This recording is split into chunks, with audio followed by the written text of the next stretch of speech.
Hi students, இன்றைக்கி நம்ம பார்க்க போகிறது 11th கம்ப்யூட்டர் அப்ளிகேஷன்ஸ்க்கு சாப்டர் 14ல் இருக்கக்கூடிய ரைட் ஸ்டேட்மெண்ட் அதை பற்றி பார்க்க போகிறோம். இதனுடைய general syntax document dot write ப்ராக்கெட்டுக்குள்ளே வித்தின் டபுள் கோட்ஸில் ஸ்ட்ரிங் ப்ளஸ் விஏஆர் அப்படின்னு கொடுத்துருக்காங்க. அப்புறம் ஃபைனலாக செமிகோலன் தரணும். இதுதான் அதனுடைய ஜென்ரல் சின்டாக்ஸ். டாக்குமெண்ட் ரைட்டோட யூஸ் என்னென்னு கேட்டிங்கன்னா, நம்ம டாக்குமெண்ட் ரைட்டுக்குள்ளே என்ன ஸ்ட்ரிங்கை கொடுக்குறோமோ அதை HTML ஃபைலில் டிஸ்பிளே பண்ணோம். அது மட்டும் இல்லை, வேரியபிள் ஏதாவது கொடுத்தா அதனுடைய வேல்யூவும் டிஸ்பிளே பண்ணோம்.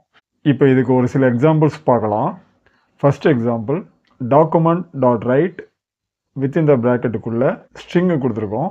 ஒரு டாக்குமெண்ட் ரைட்டுக்குள்ளே இந்த மாதிரி வெறும் ஸ்ட்ரிங் மட்டும் தர முடியும். அதுக்கு எக்ஸாம்பிள் கீழே எழுதியிருக்கேன் பாருங்கள். டாக்குமெண்ட் டாட் ரைட் ப்ராக்கெட்டுக்குள்ளே டபுள் கோர்ஸுக்குள்ளே ஹலோன்னு எழுதியிருக்கேன். ஸோ ஸ்ட்ரிங் வர இடத்துல ஹலோன்னு கொடுத்துருக்கேன்.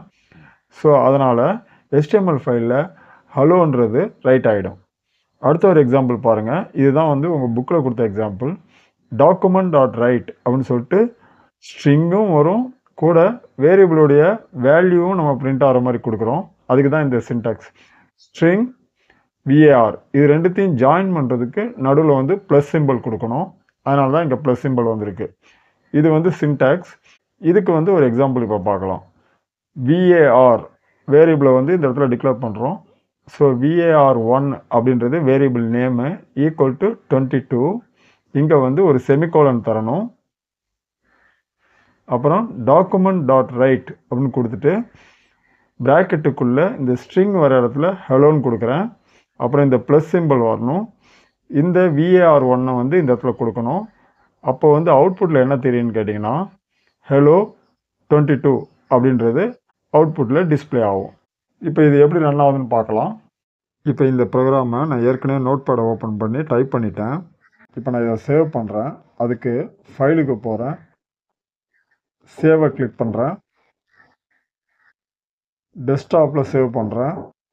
ஃபைல் நேமில் wri.html அப்படின்னு தரேன்.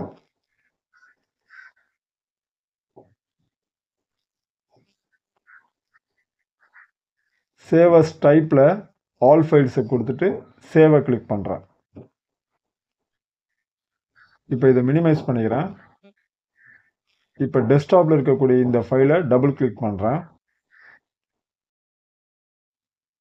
இப்போ நம்ம எதிர்பார்த்த அவுட்புட் கிடச்சிருக்கு. இப்படி தான் இந்த ப்ரோக்ராம் ரன் ஆகும். ஓகே, மீண்டும் அடுத்த வீடியோவில் சந்திக்கலாம்.